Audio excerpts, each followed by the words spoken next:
तो हम बचाएंगे, बचाने का ठीक है, मगर ये लेन देन में हमको क्या फायदा होगा?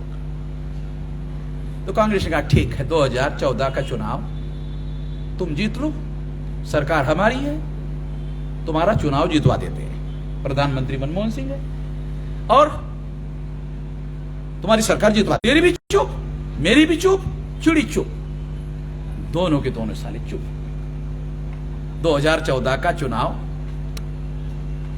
इसी वजह से आरएसएस ने अडवाणी को हटाकर नरेंद्र मोदी को प्रधानमंत्री पद का कैंडिडेट बनाया। ईवीएम उसके पीछे कारण था और आरएसएस के सामने यह संकट था कि अडवाणी और अटल बिहारी और अडवाणी चार बार दोनों इतने बड़े लोकप्रिय नेता दोनों मिलकर चुनाव लड़ते थे, फिर भी 186-87 सीटों से ज्यादा सीटें कभी हासिल नहीं कर पाए, कभी नहीं हासिल कर पाए। यदि बीजेपी को 2014 के चुनाव में बहुमत मिलता है तो ईवीएम में घोटाला करके बहुमत हासिल किया, ऐसा आरोप हमारे ऊपर आएगा। यह आरोप नहीं आना चाहिए और लोगों को उसका ठोस जवाब मिलना चाहिए। इसलिए अडवाणी को हटाकर मोदी को लाया और मोदी के लिए प्रोपेगेंडा किया पिछड़े वर्ग का, चाय वाला मीन्स पिछड़ा, गरीब भी है, पिछड़ा भी है, यानी गरीबों को भी वोट, पिछड़े वर्ग के भी वोट।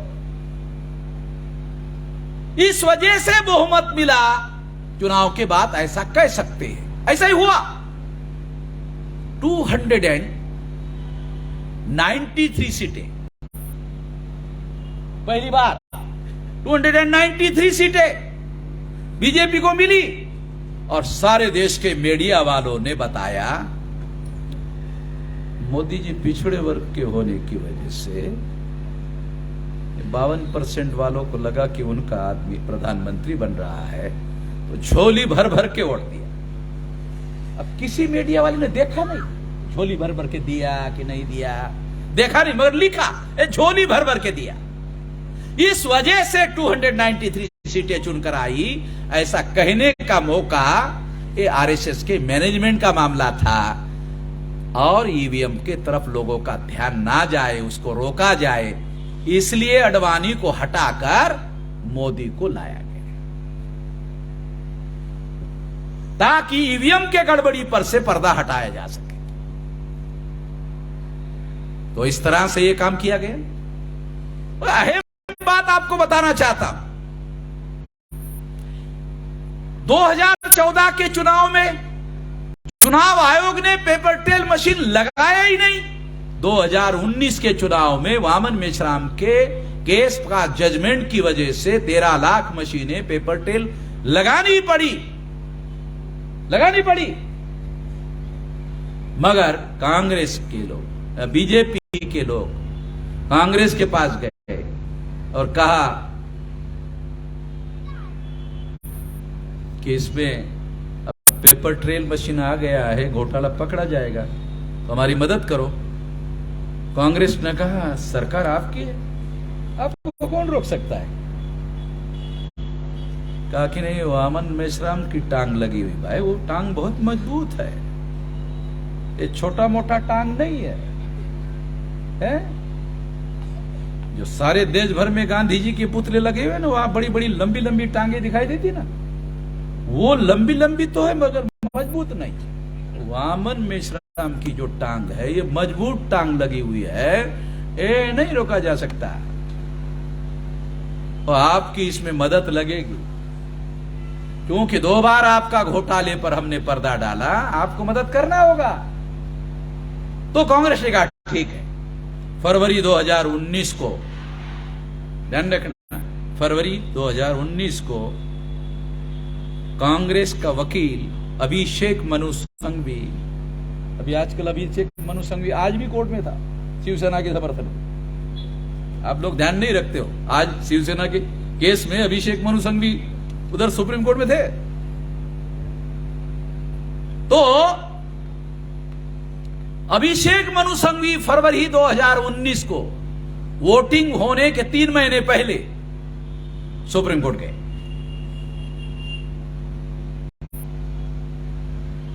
किस बात के लिए?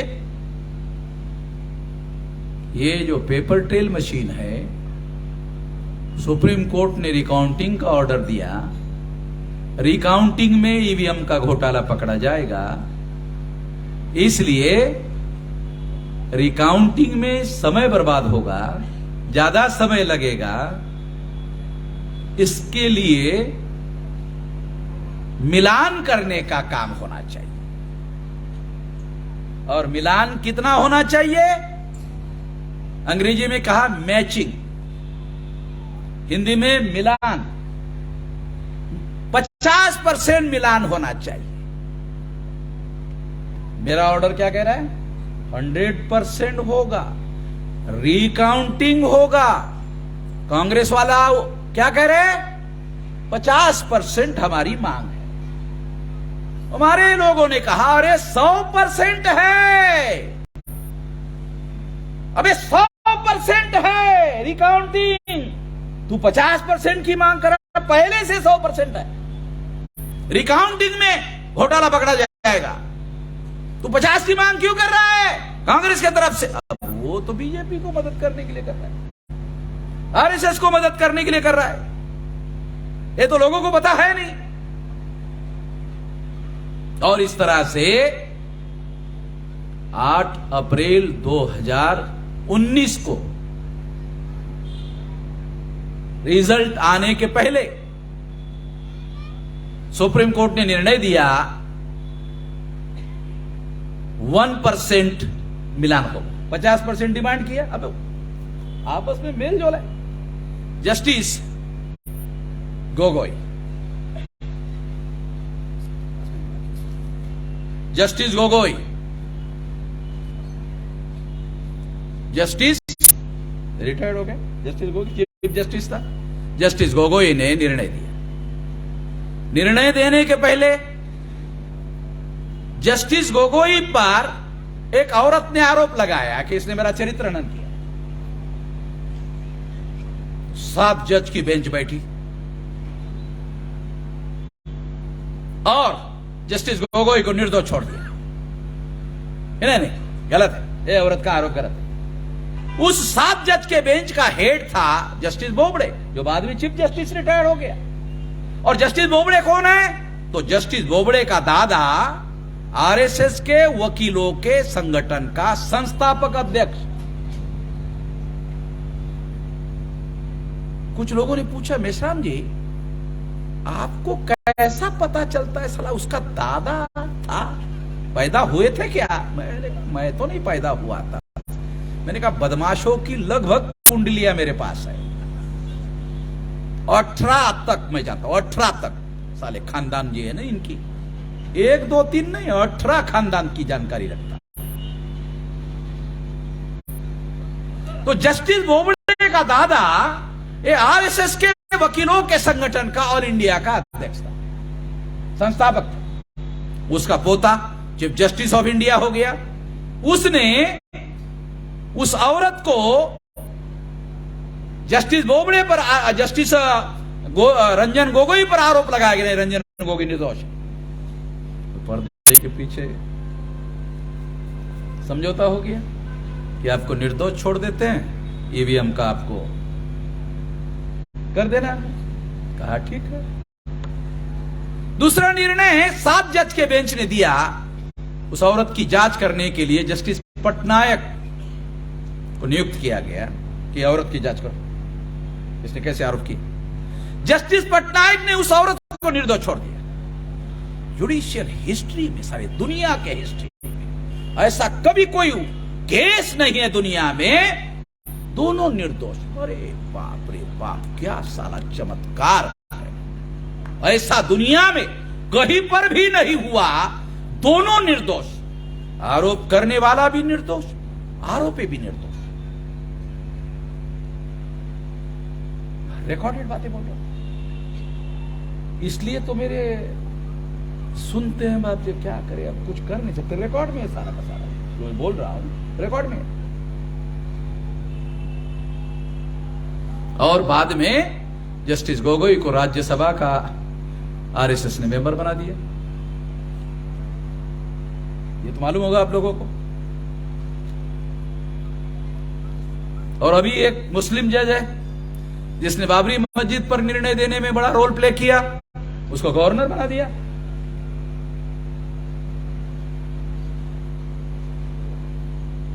इसके पहले भी मैंने अपने स्पीच में कहा था कि ये चीफ जस्टिस जो रिटायर्ड हो गया, जो ईवीएम मशीन पर निर्णय दिया था, उसको केरला का गवर्नर बनाया गया था। तो मेरे रिकॉर्ड में, स्पीचेस में, रिकॉर्ड में।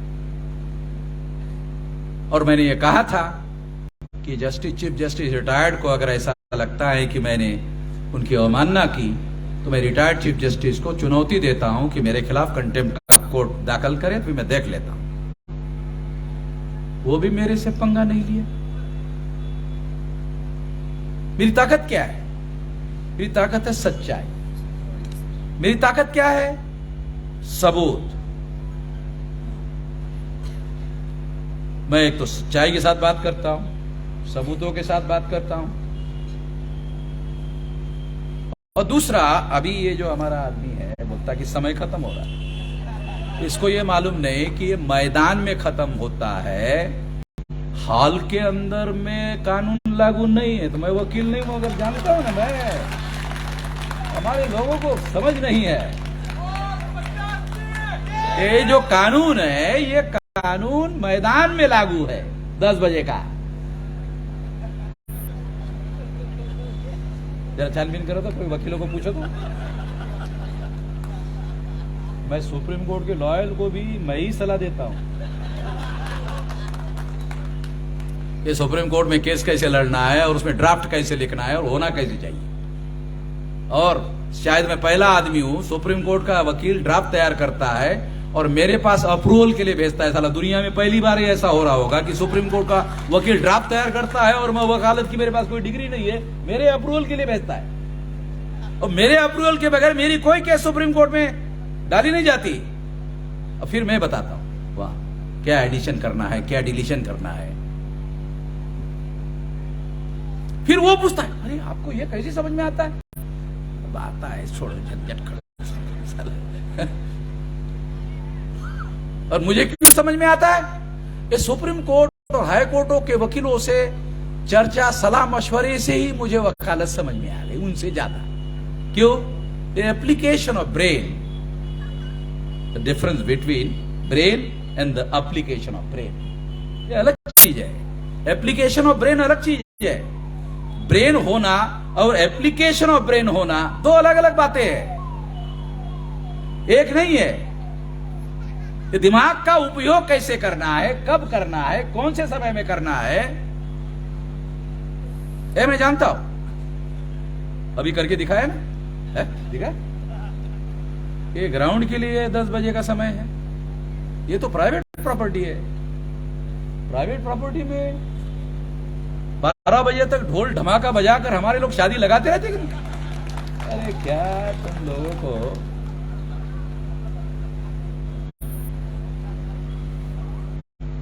तो मैं आप लोगों को समझा रहा था, ये बताने का प्रयास कर रहा था कि सुप्रीम कोर्ट में ये जो निर्णय हुआ, क्या निर्णय हुआ? मिलान करने का 1% ऑर्डर हुआ। 50% की डिमांड किया अंकुश, 50% की डिमांड किया, 1% एक्सेप्ट किया। तो मांग करने वाले भी महान और जजमेंट देने वाले भी महान। 1%। साली चोर को पकड़ना है तो 1% में ही पकड़ो, ऐसा बोल रहे हैं।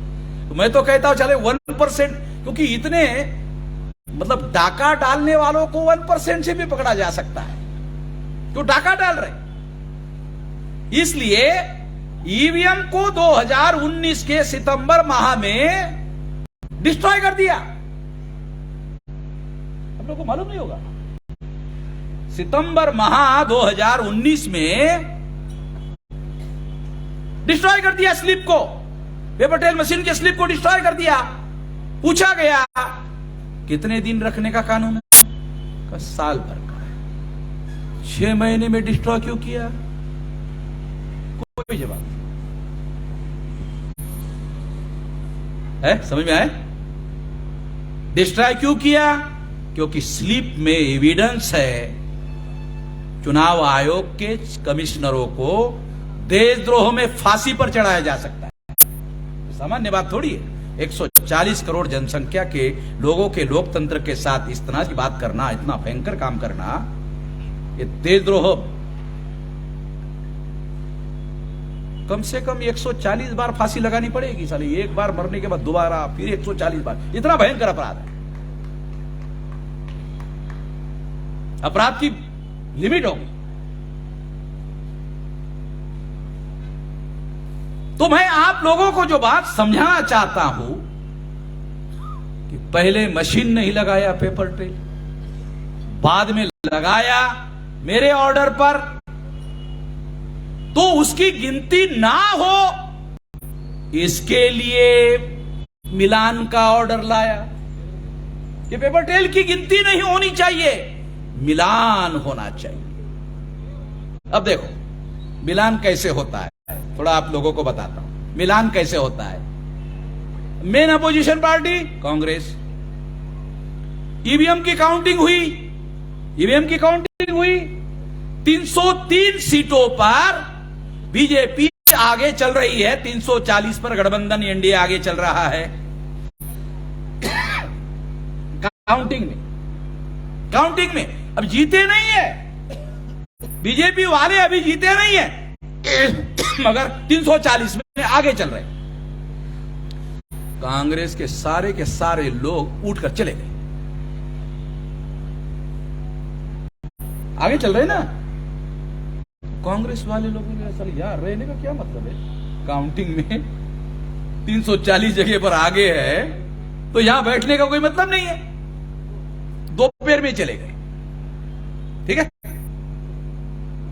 ऑर्डर क्या है? मिलान कब हुआ? रात में 9 बजे। मेन अपोजिशन कौन है? कांग्रेस हाजिर है? नहीं है। मिलान कौन करेगा? अरे समझ में आ रहा कुछ? और राहुल गांधी ने 4 बजे बयान दिया, बीजेपी को बहुमत मिल गया है, हमें मंजूर है। अबे अभी तक रिजल्ट ही नहीं आया, केवल रुझान है। रुझान को रिजल्ट मानकर बयान दे दिया। राहुल गांधी का बयान है, रिकॉर्डेड है। क्यों? समझौते कहते हैं कि वामन मेश्राम की टांग को हटाना है तो दोनों को मिलाकर हटाना पड़ेगा ना, ऐसे थोड़ी हटेगी। तो इस तरह से इस बात को किया गया और मिलान करने का निर्णय आने से पेपर ट्रेल मशीन की रिकाउंटिंग बंद हो गई। 8 अक्टूबर 2013 से लेकर अब तक एक बार भी रिकाउंटिंग नहीं हुई। ऑर्डर जरूर हुआ मगर रिकाउंटिंग नहीं हुआ। ये किसको पता है वामन मेश्राम के अलावा? तो वामन मेश्राम के पास सबूत है सारे के सारे। ऑर्डर हुआ, इंप्लीमेंट हुआ, 13 लाख मशीनें लगाई, हजारों करोड़ रुपया खर्चा किया, बजट पार्लियामेंट ने मंजूर किया, मगर रिकाउंटिंग नहीं हुआ। तो सवाल खड़ा होता है, जब पेपर ट्रेल मशीन का रिकाउंटिंग नहीं होता है तो कई हजार करोड़ रुपया भारतीय प्रजा के टैक्स का क्यों खर्चा हो रहा है? प्रधानमंत्री के पास, अर्थमंत्री के पास कई हजार करोड़ का बजट सैंक्शन करना, मगर उस मशीन का उपयोग ही नहीं करना। आपके पास अधिकार कहां है? ये पैसा जो आपने मंजूर किया, मगर आप गिनती करते नहीं हो, रिकाउंटिंग करते नहीं हो। अगर रिकाउंटिंग करते ही नहीं हो तो फिर ये मशीन लगाते क्यों हो, खरीदते क्यों हो?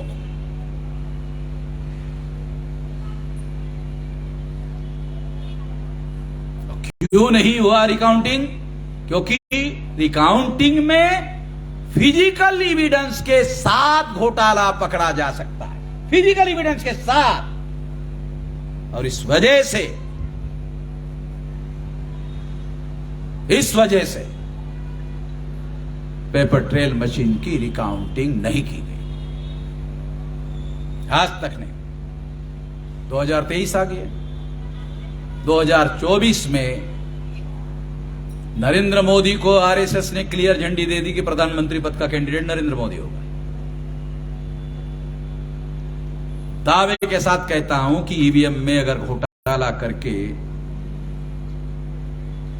अगर चुनाव नहीं जीता तो फिर बीजेपी किसी भी मापदंड में चुनाव नहीं जीत सकती।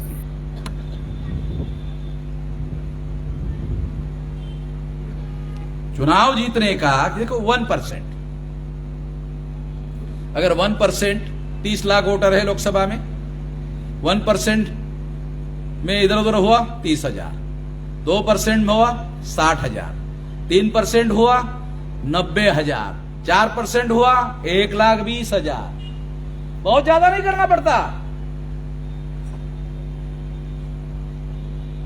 सारा का सारा घोटाला करते हैं ऐसा मेरा कहना नहीं है, जीतने लायक करते हैं।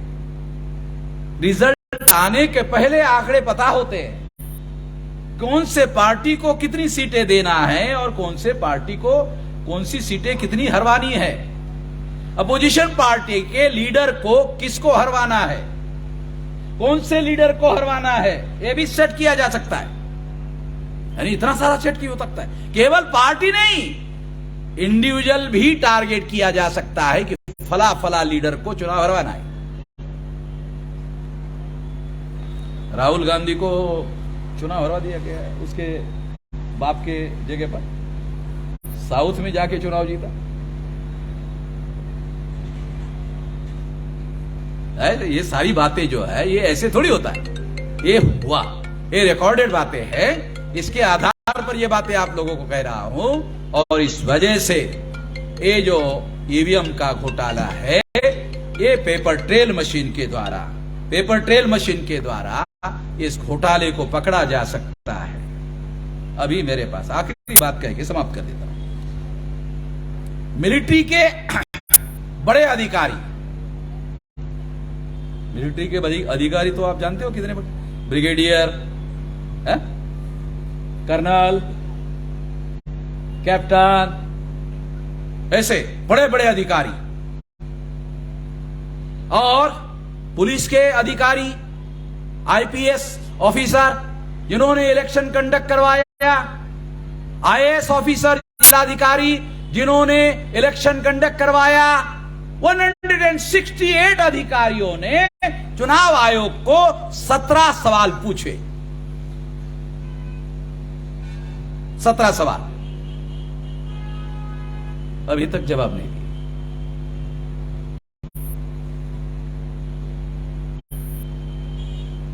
किसने सवाल पूछे, ध्यान रखो, किसने? मिलिट्री के बड़े बड़े अधिकारी जिन्होंने देश की रक्षा करने के लिए चाइना और पाकिस्तान के बॉर्डर पर जान जोखिम में डालकर काम किया। तो वो लोग देशभक्त लोग हैं, कोई उनके ऊपर यह आरोप नहीं लगा सकता कि वो खामखा गलत का बयानी करने का काम कर रहे। आईएएस अधिकारी, आईपीएस अधिकारी जिन्होंने इलेक्शन कंडक्ट करवाया, वो कह रहे हैं ये 17 सवाल है। एक भी सवाल का जवाब चुनाव आयोग ने नहीं दिया। क्यों नहीं दिया? वो सवाल इतने मौलिक है,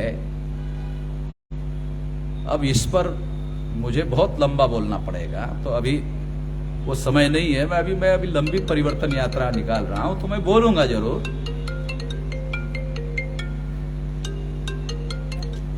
तो 17 सवाल पूछे मगर कोई जवाब चुनाव आयोग ने नहीं दिया, न चुनाव आयोग के पास कोई जवाब है।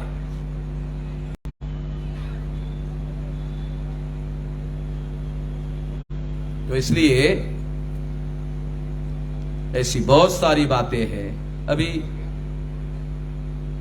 कल का अखबार अगर आपने पढ़ा होगा, कल का या आज का दिग्विजय सिंह के द्वारा एक बयान दिया गया है, जो कांग्रेस के राष्ट्रीय महासचिव है। इजराइल के एक बड़े अधिकारी का रेफरेंस देकर के सबूत के साथ वो सारा बताया कि भारत के लोकसभा के चुनाव में भारत के पार्टी ने उसकी सेवाएं ली और चुनाव जितवाने में उन्होंने उसकी मदद की। ये आज का खबर है, वो सारी खबर है, बहुत विस्तार से फोटोग्राफ के साथ में है। इजराइल के साथ आरएसएस बीजेपी के लोगों के बहुत गहरे संबंध है, और उसकी बहुत बड़ी वजह क्या है? जो इजराइल है वांशिक रूप से रेशियली ब्राह्मण ऐसा मानते हैं कि इजराइल के जूज लोगों का रेस और हम ब्राह्मणों का रेस एक है। ये दोस्ती नहीं है, ये रेशियल ब्रदरहुड है।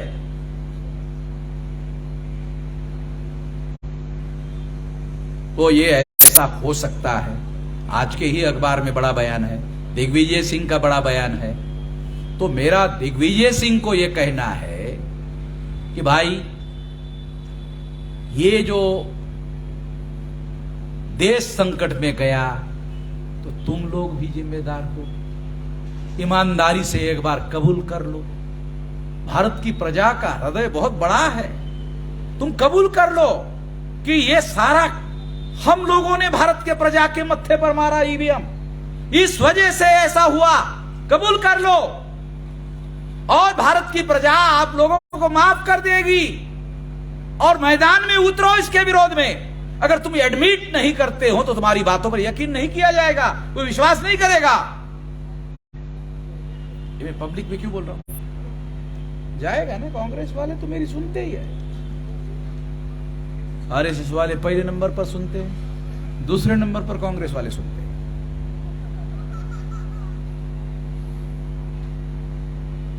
और कई जगह तो कांग्रेस के जो लीडर है ना लोकल, बोलते हम भी आते स्टेज पर बैठने के लिए। मैंने कहा कांग्रेस की खाल उधड़ेंगे, ऊपर वालों की उधड़ोगे, हमारी थोड़ी। मुझे टेलीफोन आया कि वो भी आना चाहते। मैंने कहा बता करके बुला लेना, बता करके ये खाल उधेड़ेंगे, ये बुरा लगेगा आपको। तो मैं आप लोगों को ये बताना चाहता हूं कि अभी नए तथ्य, नए फैक्ट जो आए हुए हैं वो बहुत भयंकर है। और 2024 का जो चुनाव है वो ईवीएम में घोटाले के बगैर नहीं होने वाला, होने वाला ही है घोटाला। 200% घोटाला होने वाला है। इसलिए ये राष्ट्रीय स्तर का अभियान जिस तरह से पहले मैंने चलाया था और उसके बाद बहुत बड़े पैमाने पर बहुत सारी बातें शासक वर्ग को पर्दा डालने के लिए करनी पड़ी, अब की बार निश्चित रूप से कुछ न कुछ उनको करना पड़ेगा। मेरी कोशिश यह है कि 2024 का चुनाव ईवीएम के द्वारा नहीं होना चाहिए। इसके लिए यह अभियान हम लोग चला रहे हैं। दूसरी बात, यदि आप ईवीएम के साथ ही चुनाव करना होना चाहते हो तो 200% इंश्योर कर लो, एक गारंटी दो कि फ्री फेयर एंड ट्रांसपेरेंट होगा। और फ्री फेयर एंड ट्रांसपेरेंट के लिए क्या तरीका होना चाहिए, दिग्विजय सिंह ने ही बताया। दिग्विजय सिंह ने बताया कि ये चिप के द्वारा चुनाव नहीं होना चाहिए और जो पेपर टेल मशीन में कागज डाला जाता है उसी की गिनती होनी चाहिए, ऐसा दिग्विजय सिंह कह रहे हैं। क्या आपल्या मराठीमध्ये म्हणतो ना उपरती आली, कांग्रेस के कितनी सीटें आई थी? 44। उसको लगा साला और 39 तो नहीं होगी 2024 में। इस वजह से उनको लगता है और बोल भी नहीं सकते कि ईवीएम में घोटाला हुआ, इस वजह से ऐसा हुआ। वो तुरंत जो है वो बोल देते हैं। तो तुमने 2004 में, 2009 में फिर तुमने क्या किया था? गडकरी ने बयान दिया, बॉम्बे में प्रेस कॉन्फ्रेंस लेके बयान दिया। क्या बयान दिया? मग आम्हाला सुद्धा बोलावं लागेल. सध्या आम्ही चूप आहोत. तर प्रेस कॉन्फ्रेंस होते, गडकरी का कांग्रेस ने पीछे ले.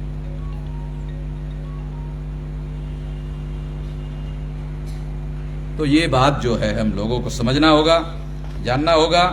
यदि वोट और वोटों की बहुसंख्यांक संख्या होने के आधार पर यदि आप इस देश का शासक वर्ग बन सकते हो, तो ईवीएम मशीन वोटों की चोरी करती है. ईवीएम मशीन चोर है. ईवीएम मशीन वोटों की चोरी करती है. तो ईवीएम मशीन चोर है और चुनाव आयोग चोरों का सरदार है. चुनाव आयोग को बुरा लगेगा. मुझे बोलते वक्त भी बुरा लग रहा है. चुनाव आयोग को बुरा लगेगा तो मैं ये चाहता हूं कि चुनाव आयोग मुझे सुप्रीम कोर्ट में खींच ले, मेरे खिलाफ कोई केस दायर कर ले. वैसे तो सुप्रीम कोर्ट में मेरी केस पेंडिंग है और अभी तक मेरे सवालों के चुनाव आयोग ने कोई जवाब दिए नहीं. अभी मैं और भी कुछ बातें करने वाला हूं. लड़ाई कई तरीके से लड़ी जा सकती है. एक तो अभी जागरण का मामला है, मगर 2023 खत्म होते होते हो सकता है कि बहुत बड़ा आंदोलन देश भर में खड़ा हो जाए और इसमें तमाम रीजनल पार्टी के लोग और तमाम बुद्धिजीवी लोगों को इस विशाल आंदोलन में सहभागी कराने का कार्यक्रम भी हम लोग चलाएंगे और इसको जन आंदोलन की दिशा में लोकतंत्र को बचाने के लिए, देश को बचाने के लिए आंदोलन खड़ा किया जाएगा. इस आंदोलन में आप लोग साथ सहयोग करोगे, इस आशा और विश्वास के साथ आपने मेरी बात ध्यान से सुनी, इसके लिए आभार, धन्यवाद.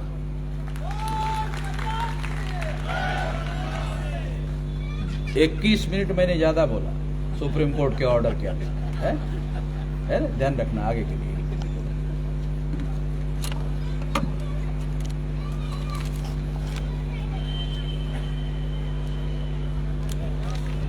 धन्यवाद सर. साथियों 5 मिनिटं फक्त 5 मिनिटं